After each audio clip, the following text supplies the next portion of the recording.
sur réforme consensuelle du système électoral. C'est l'intitulé d'un post de Kandowalski-Abeille sur sa page Facebook. La suite, dans un instant. Abonnez-vous en activant la cloche de notification pour recevoir la primeur de nos futures publications. Cliquez également sur le bouton rejoindre pour devenir un super privilégié de la chaîne et participer à son agrandissement. Voici les détails de son post dans son intégralité. Nous ne pourrons et ne devrons pas nous satisfaire d'une réforme unilatérale qui de surcroît se limitera à toucher quelques articles du Code électoral sans incidence sur les limites stratégiques imposées à celui-ci par le RDPC afin d'assurer sa réincarnation. La question électorale est systémique, et le Code n'est qu'une partie de ce système qu'il faut toiletter, j'y reviendrai.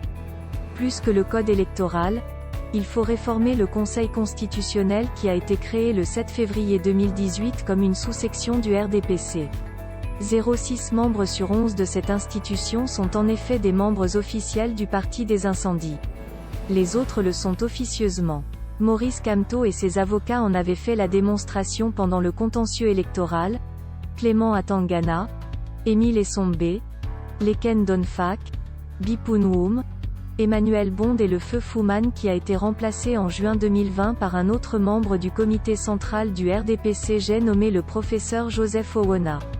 Il s'agit là des personnes qui de par leur filiation politique ont tout intérêt à ce que le RDPC demeure au pouvoir. C'est grâce à eux si Paul Biya occupe aujourd'hui la place de Maurice Kamto, a tout dit. Or, un arbitre ne doit et ne peut pas être partisan, il doit être neutre et impartial. Comment expliquer que malgré la partialité et le manque de neutralité avéré du Conseil constitutionnel, ses membres continuent depuis 2018 d'exercer librement?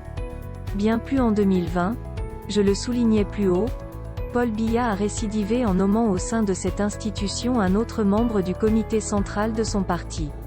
Pour un meilleur Conseil constitutionnel, il faut des personnes neutres, connues pour leur sens de la probité et n'ayant aucune filiation politique. En l'état actuel du Conseil, un code électoral juste ne peut pas changer grand-chose dans le cadre d'une élection présidentielle. Puisque ceux qui ont le pouvoir de décision sur le sort des résultats sortis des urnes sont tous militants du RDPC, ils ne pourront jamais déclarer un vainqueur autre que leur candidat. Voilà pourquoi il faut une réforme non pas seulement du code mais de tout le système électoral. Une réforme consensuelle. Veuillez prendre 3 secondes pour liker la vidéo et la partager. N'oubliez pas de vous abonner à la chaîne YouTube Camer TV Info et Cameroun Actu. À bientôt pour de nouvelles publications.